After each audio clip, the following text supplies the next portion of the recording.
Okay, so haven't had a coffee yet today. Quite insane. It's noon, and I'd like to have a coffee. My friend Chris sent me some coffee from Dorothea Coffee, which is up in Washington. Wow, this is so sweet. Brett, this is a gift from Christopher. I hope you're doing well. Connor. Wow. Thank you so much, Chris and Connor, for sending us this coffee. Look at that. Okay, beautiful. Thank you so much. An Ethiopian coffee here, Sidamo Hamasho. Beautiful. I'm going to make a pour over of this guy today. So I just wanted, this is like my go-to travel coffee kit here, more or less. If I'm backpacking, I probably wouldn't bring the scale and I wouldn't bring the heavy grinder. I've got this really funny, this is just the burr set for an old, I think this is a Porlex hand grinder I've got here. But when I go backpacking, I'm trying to save space and weight in my backpacking kit.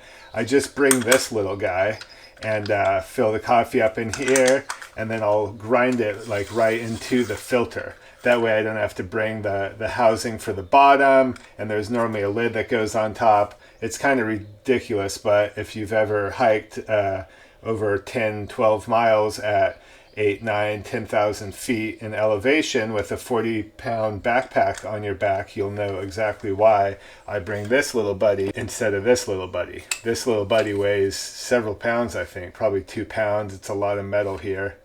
This guy's just a hunk of plastic. But we'll use the nice grinder today. This is a Timemore grinder.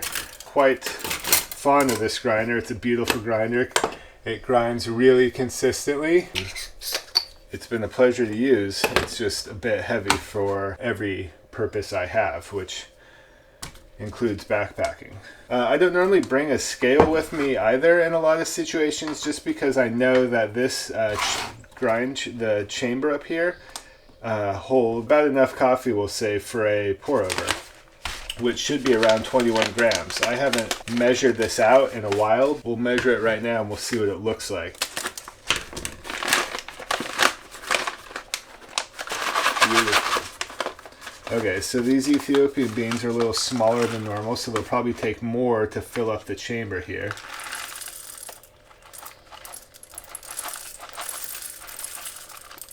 Okay, so look at that.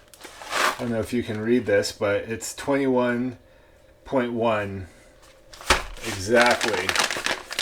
So this is why I don't always bring a scale, because I just know this is roughly about 21 grams. It holds roughly 21 grams of coffee. So, you know, for a lot of purposes, it's just kind of eyeballing it to figure out, you know, not really worry about exact parameters of your brew. Okay, so this has been my go-to travel pour-over kit for the last few years. Pretty haggard now. The legs for it just get jostled around and bent and whatnot, crammed in my backpack or whatever else, so it doesn't sit quite as nicely as it used to, but it works nonetheless. I also managed to find a pack of these origami Japan coffee paper filters. I don't even know what brand this is. It's not Hario or anything. It says origami coffee paper filter cup. Material, yeah, I don't know. They come from Japan. I found them at a random coffee shop. They fit perfectly in this Snow Peak pour over thing here. So oftentimes most other coffee filters that you have to fold in some kind of funny manner. For instance, these guys, which have a square bottom, will work in here. You know, these, now that I'm really thinking about it, these are kind of more for your traditional Hario cone pour over assembly. This is kind of like a square bottom Melita thing. To get these to work, you basically have to fold them into some kind of shape.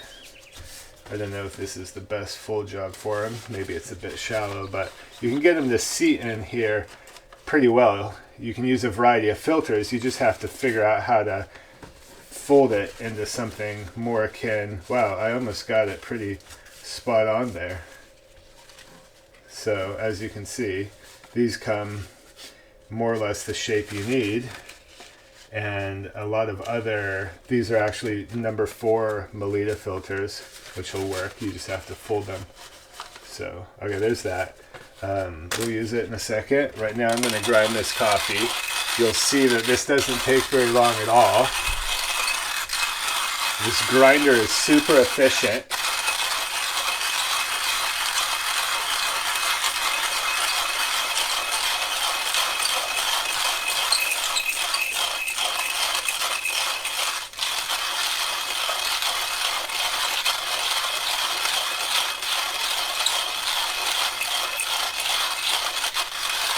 Almost done here, I can feel it. Alright.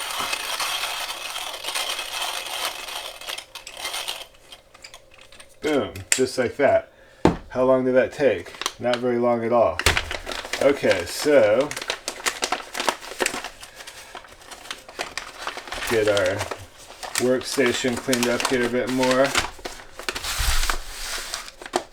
Got some Dorothea coffee, 21 grams in the hopper. I'm going to use my little backpacking camping stove to boil the water for this guy. So I weighed the coffee out on my scale. I don't normally do that in all occasions, but just to show that, you know, you can eyeball it and figure, well, there's 21 grams more or less, depending on the size of your bean. These beans are Ethiopian. They're a little smaller than, like, say, a Pacamara, you know, a bigger Sumatra, some kind of bigger bean. So there's less in here. A bigger bean, you'd probably want to, like, kind of overfull the grinder a bit more just to get the right dose up in there.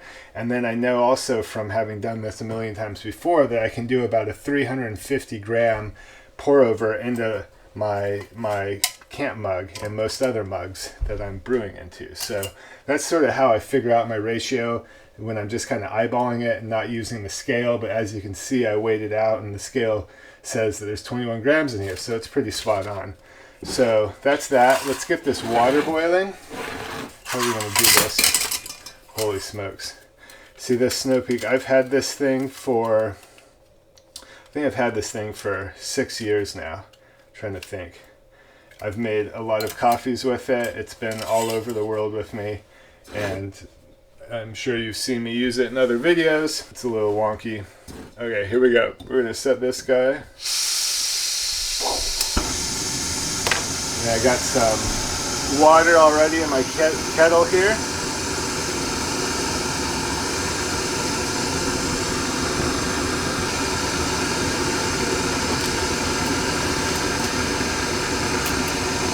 We're gonna let this come to boil, and then we will pre-wet our filter and kind of rinse out our pour-over cone here a little bit. I'm actually going to give a little splash here just to...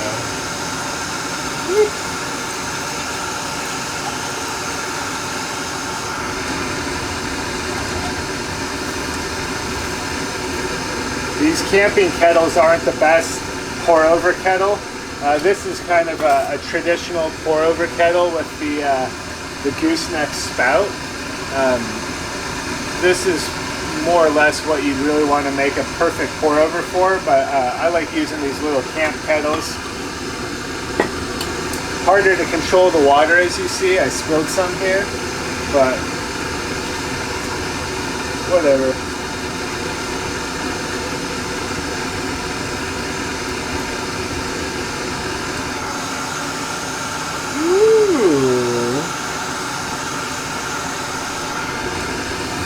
Okay.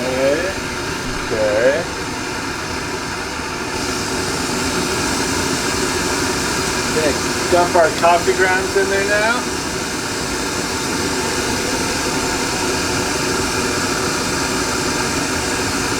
Wow.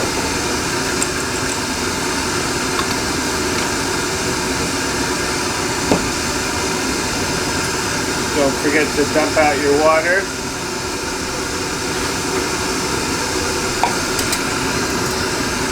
Okay, got to do the trademark reservoir here.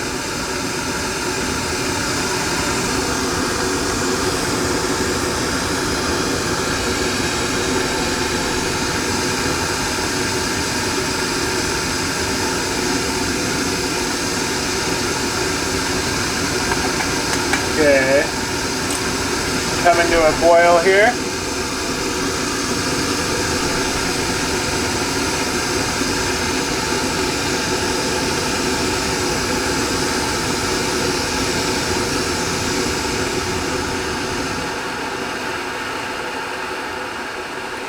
So you don't want boiling water for your coffee.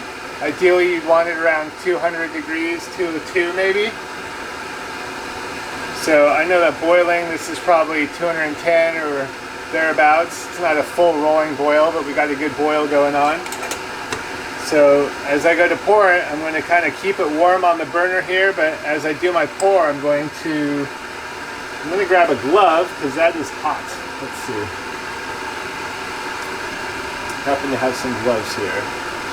Okay. So I'm going to take it off, let it come down off the boil a bit, and I'm going to do my first pour. And I'm doing this one without a scale. I'm just trying to keep my water right in the center there.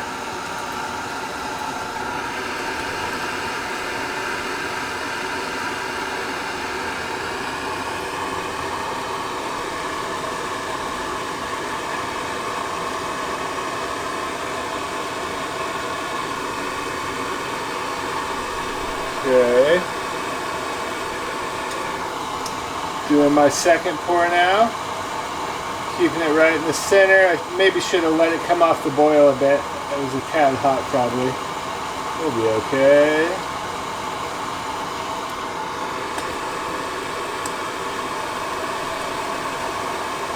Got a massive amount of water storage in here.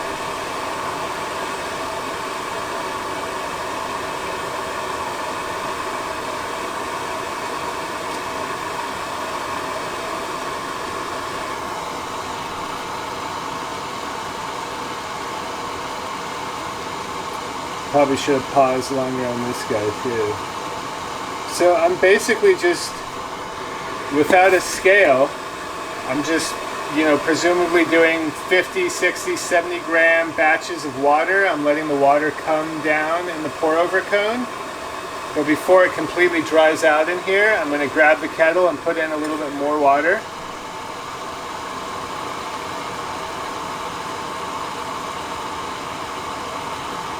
Give it a little agitation shake. Turn this down a bit for us.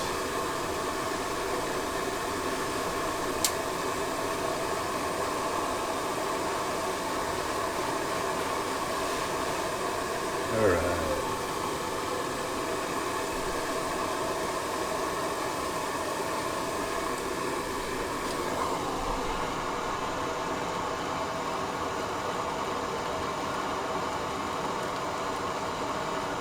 Alright, turn this off now. So I've got a good amount of water. I think this is, looks like it's winding down here. You can see it's coming through nicely. I created a nice little space, a reservoir for the grounds to kind of push them out to the sides of the cone.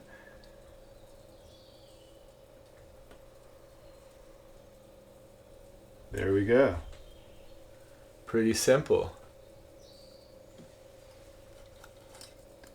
There you are. I don't know how you would tear one of these filters. Once you kind of fold it and rinse it with some water to pre-rinse and heat up your brewing devices, the filter's in here. And then I go and pull this filter out. And that's it. All done. All done. Made a watery mess in my studio using the glove to wipe it up. Wow. That's it.